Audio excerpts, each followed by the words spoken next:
क्या आपने कभी मुकेश मिल्स के बारे में सुना है? अगर हाँ, तो मानना पड़ेगा आप एक हॉरर स्टोरी लवर ज़रूर हैं। किसी भी जगह की असली कहानी पता चलती है वहाँ के लोगों से या उस जगह से और वहाँ मौजूद आत्मा और सायों से। है ना सही बात? मुकेश मिल्स को 1852 में बनाया गया था। ये पूरी जगह करीब 10 एकड़ के एरिया में फैली हुई है।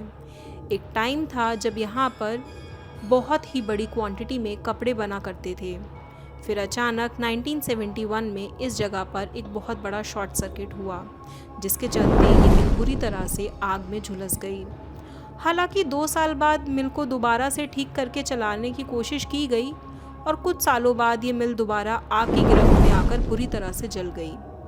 मिल के अंदर ऐसी कोई भी जगह नहीं बची जो आग की चपेट में नहीं आई हो और उसका हर एक कोना जल के राख हो गया।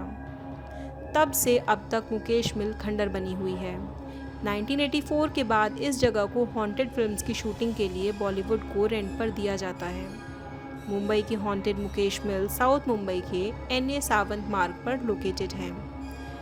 इसके आसपास का माहौल यूजुअली काफ़ी शांत रहता है, जिस वजह से ये मिल और भी ज़्यादा हॉन्टेड लगती है और लोग इसके आसपास जाना तक पसंद नहीं करते।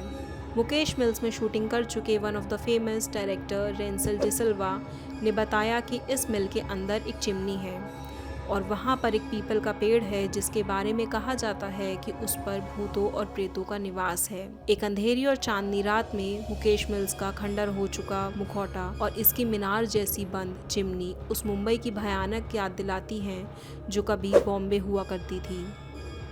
इसकी काली हो चुकी खिड़कियों के चैम्बर से डरावनी रात का काला साया आसमान में दिखाई देता है, जो एडवांस मुंबई पर एक अलग तरह का काला धब्बा है।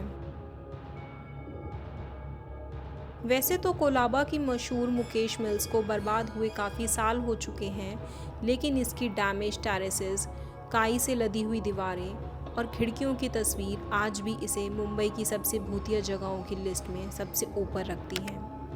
BMC द्वारा एक नोटिस जारी करने के बाद मिल कॉम्प्लेक्स को 2019 से बंद कर दिया गया है, जिसमें कहा गया है कि इसकी बिल्डिंग बहुत कमज़ोर हो चुकी है। लेकिन लोकल्स की माने तो मिल में अभी भी कुछ लोग रहते हैं जो दूसरी दुनिया के लोगों के किराएदार हैं। माना जाता है कि मुकेश मिल्स में इंसान नहीं रहते बल्कि भूत रहते हैं, जो अभी भी इसके खाली गलियारों में घूमते हैं और जो लोग मिल में जाते हैं या उसके आसपास रहते हैं या वहाँ से गुज़रते हैं, वो अक्सर अजीबोगरीब आवाज़ें, गूंजते हुए फुटस्टेप्स और चलती हुई परछाइयों जैसी अनएक्सप्लेनेबल पैरानॉर्मल सिचुएशंस को विटनेस करते हैं। 1850 में बॉम्बे में कपड़ा मिलों का विकास हुआ, जिसका श्रेय बिजनेसमैन कुवाजी नानाबॉय देवार और एडविन हैकॉक को जाता है।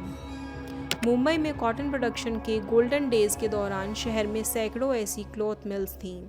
इनमें से ही एक थी मुकेश मिल्स, जिसके बारे में माना जाता है कि इसे लेट 1800 और अर्ली 1900 की शुरुआत में कोलाबा के पड़ोस में इस्टेब्लिश किया गया था।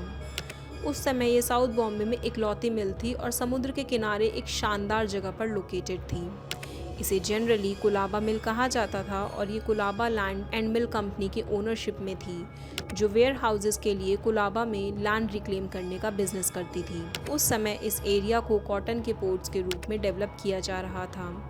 जब मुकेश मिल्स को इस्टेब्लिश किया जा रहा था तो किसी ने सपने में भी ये कभी नहीं सोचा था कि एक दिन ये पूरी ट्रेजेडी बनकर रह जाएगी। 2003 में फिल्म फुटपाथ की शूटिंग के टाइम बिपाशा बसु के साथ भी कुछ ऐसा ही एक पैरानॉर्मल एक्सपीरियंस हुआ था, जिसके बारे में एक्ट्रेस ने खुद ही मीडिया में बात की थी। बिपाशा ने बताया था कि जब जब वो कमरे में इधर उधर चलती थी और अपने डायलॉग्स को प्रिपेयर करती थी तो कोई अनएक्सप्लेनेबल एनर्जी उन्हें ऐसा करने से रोकती थी।